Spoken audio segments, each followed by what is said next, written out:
الحمد للہ رب العالمین والعاقبۃ للمتقین والصلاة والسلام علی سید الانبیاء والمرسلین اما بعد۔ معزز و محترم ناظرین کرام، آج کی اس پروگرام کا آغاز تلاوت قرآن کریم سے ہوگا۔ میں تلاوت قرآن کریم کے لیے اور ساتھ ہی ایک کلام پیش کرنے کے لیے جناب حافظ محمد اویس مجددی چراہی صاحب سے گزارش کروں گا کہ تلاوت قرآن کریم اور ساتھ ایک کلام پیش کرنے کی سعادت حاصل کریں۔ جناب حافظ محمد اویس مجددی صاحب۔ اعوذ باللہ من الشیطان الرجیم، بسم اللہ الرحمن الرحیم۔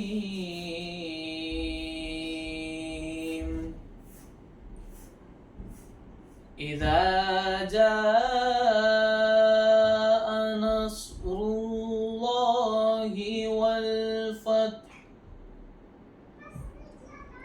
ورأيت الناس يدخلون في دين الله أفواجا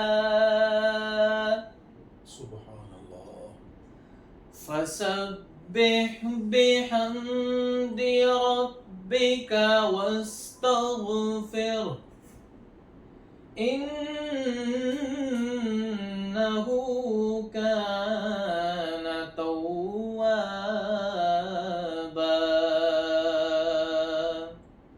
صدق اللہ العظیم۔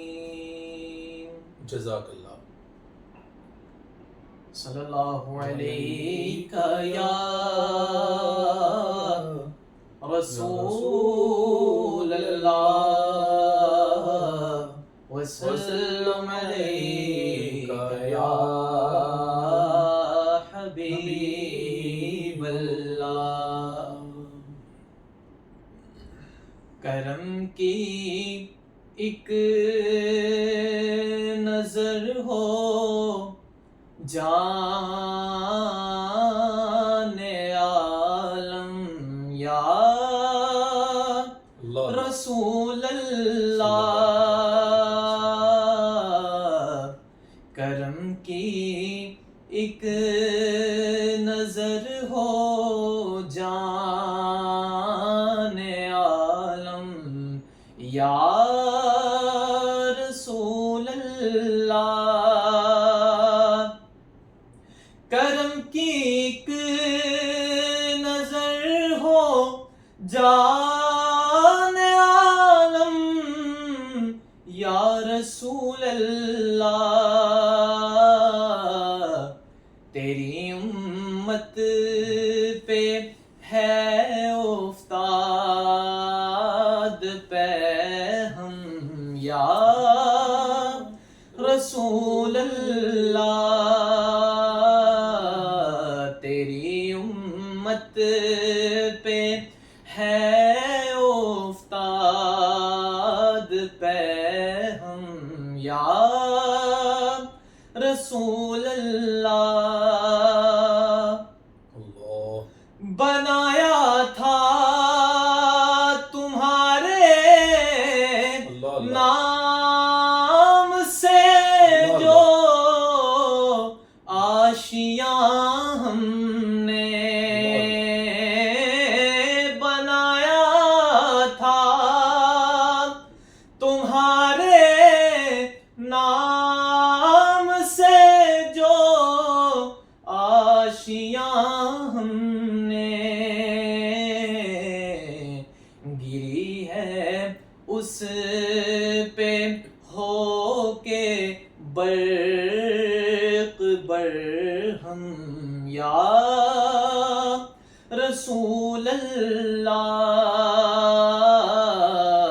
گری ہے اس پہ ہو کے برق برہم یا رسول اللہ۔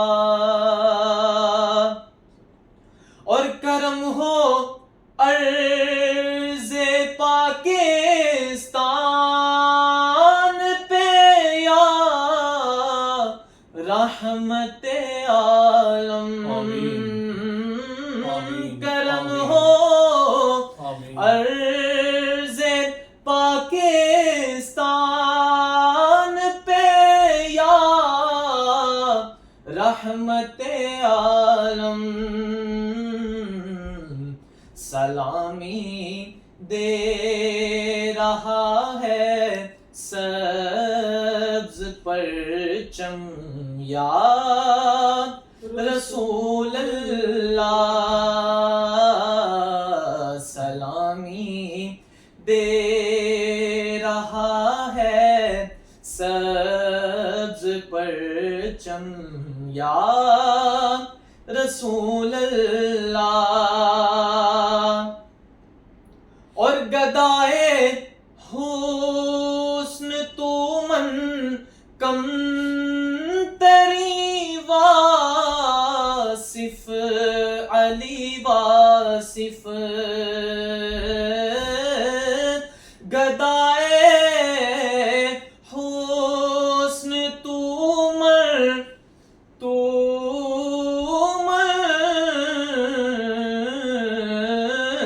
گدائے حسن تو من کم تری واصف علی واصف کرم ہو کے یہ بندہ بے قرارم یا رسول اللہ کرم ہو کے یہ بندہ بے قرارم یا رسول اللہ کرم کی ایک نظر ہو جان عالم یا رسول اللہ تیری امت پہ ہے افتاد پہ ہم یا رسول اللہ. نہایت ہی خوبصورت انداز میں جناب محترم حافظ اویس مجددی چراہی صاحب جناب واصف علی واصف علیہ رحمہ کا کلام پیش کرنے کی سعادت حاصل کر رہے تھے. آج کی اس پروگرام میں ایک مسلمان ضعیفہ عورت کا پیغام جو کہ ہندوستان میں رہنے والی تھی، انہوں نے پاکستانی قوم کو ایک پیغام دیا، وہ پیغام میں عرض کرنا چاہتا ہوں. پاکستان کے ایک فوجی رات کے وقت ہندوستان کا بارڈر کراس کرتا ہے کشمیر کی جانب سے. وہاں کے مقامی لوگ اسے پکڑ کر سمجھ کر گرفتار کر لیتے ہیں تاکہ صبح اسے ہندوستان ملٹری کے حوالے کر دیا جائے. اس کو ایک گھر میں قید کر دیا جاتا ہے.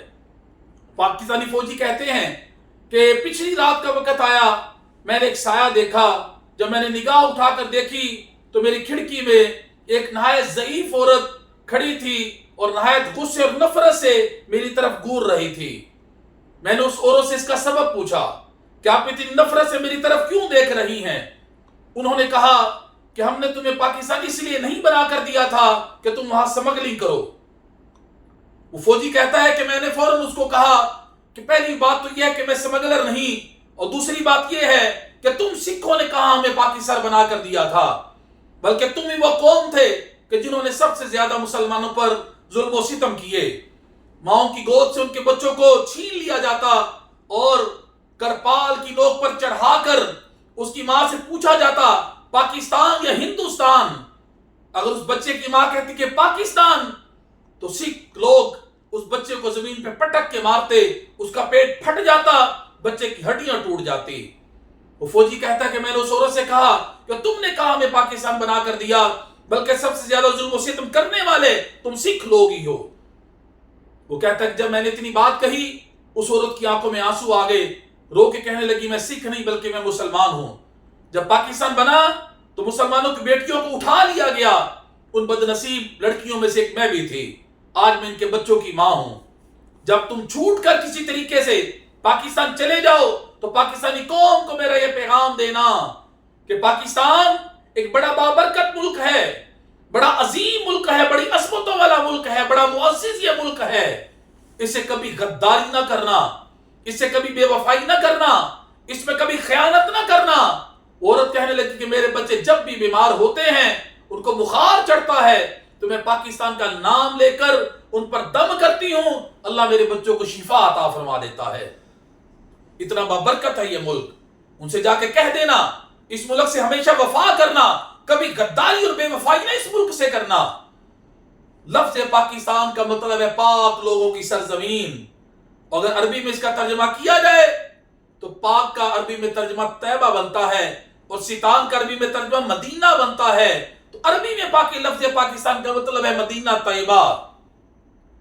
کیونکہ میر عرب کو آئی ٹھنڈی ہوا جہاں سے، میر عرب کو آئی ٹھنڈی ہوا جہاں سے، یعنی نبیوں کے سلطان صلی اللہ علیہ وسلم کو میر عرب کو آئی ٹھنڈی ہوا جہاں سے. میرا وطن وہی ہے، میرا وطن وہی ہے. 13 اگست 1947 کی رات 12 بجے سے پہلے ریڈیو پر یہ اعلان نشر ہوتا ہے کہ یہ ریڈیو آل انڈیا لاہور ہے. ہمارے اگلے اعلان کا انتظار کیجئے. جیسے چند لمحوں کے بعد 14 اگست کا دن شروع ہوتا ہے تو پھر اعلان یہ ریڈیو سے کیا جاتا ہے کہ یہ ریڈیو پاکستان لاہور ہے، آپ کو مبارک ہو کہ پاکستان بن چکا ہے. وہ رات کون سی تھی؟ وہ لیلۃ القدر کی رات تھی. رمضان المبارک کی 27ویں رات تھی. اگلا دن جمعۃ الوداع کا دن تھا، اور جس رات پوری دنیا میں قرآن پڑھا جا رہا تھا، شبینے کی صورت میں، تراویح کی صورت میں مساجد کے اندر لوگ گھروں میں قرآن پڑھ رہے تھے. ناچ گانا نہیں چل رہا تھا، فلمیں ڈرامے نہیں دیکھے جا رہے تھے، اور باجے نہیں بجائے جا رہے تھے، موٹر سائیکلوں سے سلنسر نکال کے لوگوں کو تنگ نہیں کیا جا رہا تھا، ہلڑ بازی نہیں کی جا رہی تھی، آتش بازی نہیں کی جا رہی تھی، بلکہ اس رات ہر گھر میں قرآن پڑھا جا رہا تھا، اللہ کا ذکر کیا جا رہا تھا، نبی پاک پہ درود پڑھا جا رہا تھا، سحر کی تیاریاں کی جا رہی تھی. اگلا دن جمعۃ الوداع کا تھا جو اس طرف اشارہ کر رہا تھا کہ پاکستان اسلام کے لیے بنا ہے، یہ اسلامی نظام کے نفاذ کے لیے بنا ہے. جناب سیدنا عمر فاروق رضی اللہ تعالیٰ عنہ کی خدمت میں ایک نوجوان آیا، آ کے عرض کی حضور مجھے کسی صوبے کا گورنر بنا دیں. آپ نے فرمایا کیا تو نے قرآن پڑھا ہے؟ یہ تھا ان کے نزدیک معیار گورنری کا. آج ہمارے لیڈر، حکمران، اسمبلیوں میں بیٹھنے والے، وہ قرآن کی سورۃ الاخلاص صحیح نہیں پڑھ سکتے، دعائے قنوت ان کو نہیں آتی، قرآن کریم صحیح نہیں پڑھ سکتے وہ لوگ. لیکن جناب عمر فاروق رضی اللہ تعالیٰ عنہ کا معیار چیک کریں، فرمایا تجھے گورنری میں دے دوں گا، لیکن یہ بتا کیا تو نے قرآن پڑھا ہے؟ عرض کی حضور میں نے قرآن پڑھ رہا ہوں، سیکھ رہا ہوں. فرمایا جب تو قرآن پڑھ لے گا میرے پاس آ جانا، تمہیں میں گورنری دے دوں گا. چند مہینے گزر گئے، وہ نوجوان نہیں آیا. ایک دن جناب سیدنا عمر فاروق رضی اللہ تعالیٰ عنہ کہیں تشریف لے کر جا رہے تھے، اس نوجوان پہ نظر پڑ گئی، نہایت اچھے لباس میں ملبوس تھا، اچھی جوتی پہن رکھی تھی. آپ نے پہچان کو اس کے پاس چلے گئے، جا کے فرمانے لگے بھی میں تو تمہارا انتظار کر رہا ہوں کہ تم آؤ قرآن پڑھ کے میں تمہیں گورنری دے دوں، کیا تم نے قرآن نہیں پڑھا؟ عرض کی حضور میں نے قرآن پڑھ لیا ہے. فرمایا آئے کیوں نہیں؟ عرض کی حضور اس لیے نہیں آیا کہ میں نے اب قرآن پڑھ لیا ہے، اب مجھے گورنری کی کوئی ضرورت نہیں. وہ معزز تھے زمانے میں مسلمان ہو کر، وہ معزز تھے زمانے میں مسلمان ہو کر، اور ہم خار ہوئے تارک قرآن ہو کر. آئیں قرآن سے محبت کریں، صاحب قرآن سے محبت کریں، اسلامی نظام سے محبت کریں، اس کا نفاذ اپنے اوپر کریں. جب اسلام سے محبت کریں گے، قرآن سے محبت کریں گے، صاحب قرآن سے محبت کریں گے، تو انشاءاللہ وہ دن دور نہیں کہ جب سارا ہندوستان پاکستان میں شامل ہو جائے گا. کیونکہ چین و عرب ہمارا، ہندوستان ہمارا، چین و عرب ہمارا، ہندوستان ہمارا، مسلم ہے ہم، وطن ہے سارا جہاں ہمارا. اور اگر آج بھی ہو ابراہیم کا ایمان پیدا، آگ کر سکتی ہے انداز گلستہ پیدا. تم میں سے کوئی حوروں کا چاہنے والا ہی نہیں، جلوہ طور تو موجود ہے، موسیٰ ہی نہیں اللہ تبارک و تعالیٰ کی بارگاہ میں دعا ہے کہ خالق کائنات، مالک کائنات ہمیں ہمیشہ اپنے ملک کا وفادار رکھے، اس اپنے ملک کے لیے ہر دم کوشش، اس کی بہتری کے لیے کوشش کرتے رہنے کے اللہ کریم ہمیں توفیق عطا فرمائے، ہمیں اچھے حکمران عطا فرمائے، اور پاکستان کی جو رعایا ہے ہم سب کو بھی اللہ کریم نیکی کی ہدایت توفیق عطا فرمائے، حضور کی غلامی عطا فرمائے، قرآن سے محبت عطا فرمائے، جو میں نے کہا اللہ ہم سب کو اس پہ عمل کرنے کی توفیق عطا فرمائے، ہمارے ملک کو تعبد الآباد قائم و دائم فرمائے۔ پاکستان زندہ باد، قائد اعظم زندہ باد، علامہ اقبال زندہ باد۔ پاکستان کا مطلب کیا؟ لا الہ الا اللہ محمد الرسول اللہ، اور اولیاء اللہ کا ہے فیضان۔ پاکستان، پاکستان، وما علینا الا البلاغ المبین۔